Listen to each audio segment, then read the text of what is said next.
Before playing the Warhammer Invasion living card game, both players follow these quick steps in order.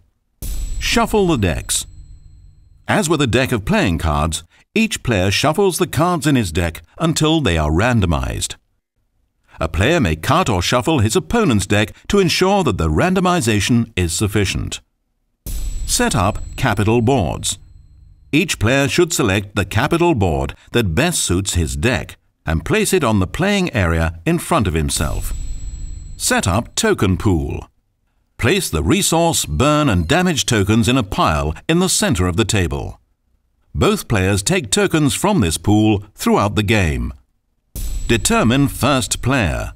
The first player should be determined randomly, either by a coin flip or some other method agreed upon by both players.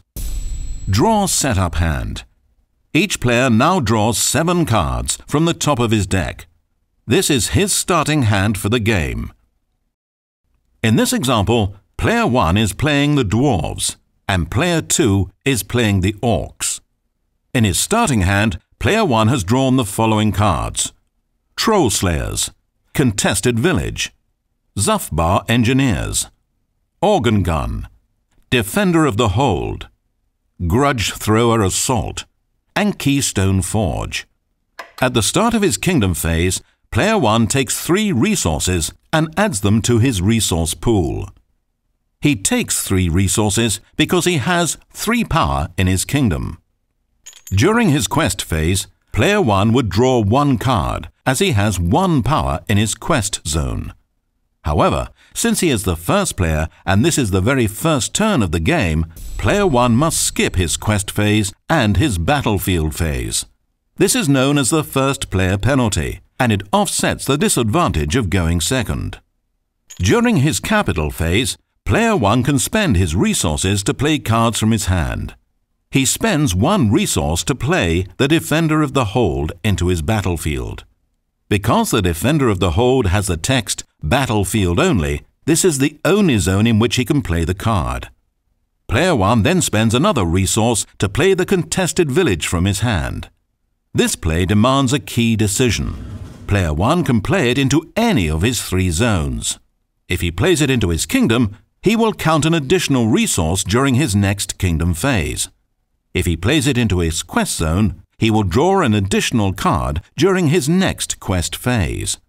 Since the Contested Village is a support card and it cannot attack, there is no good reason to play the card into his battlefield. Deciding he would like to collect more resources, player 1 decides to place the Contested Village into his kingdom.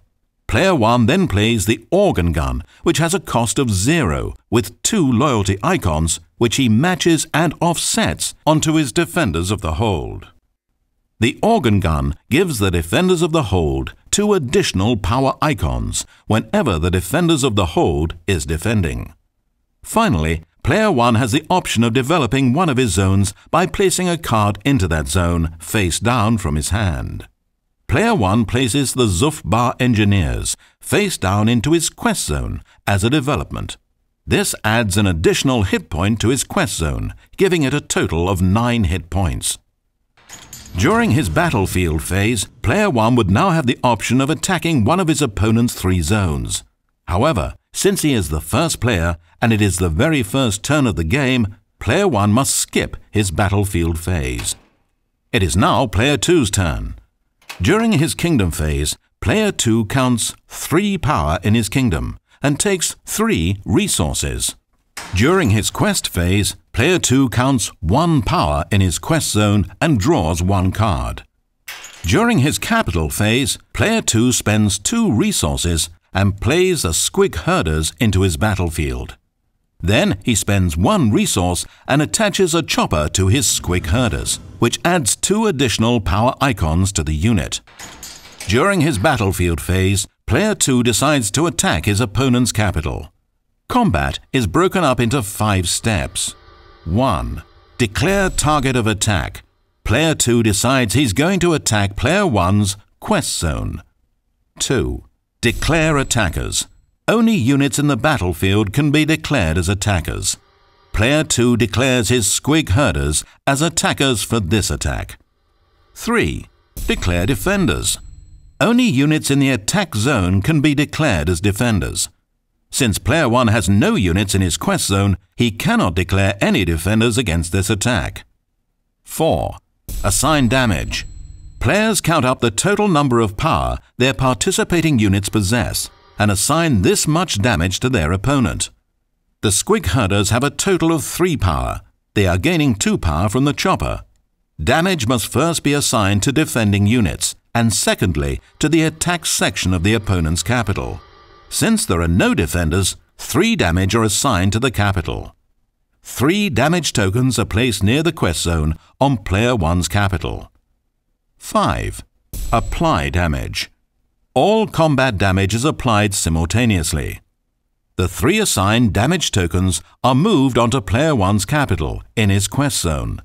This section currently has 9 hit points, 8 starting hit points plus 1 for the development, so it is damaged but not yet burning.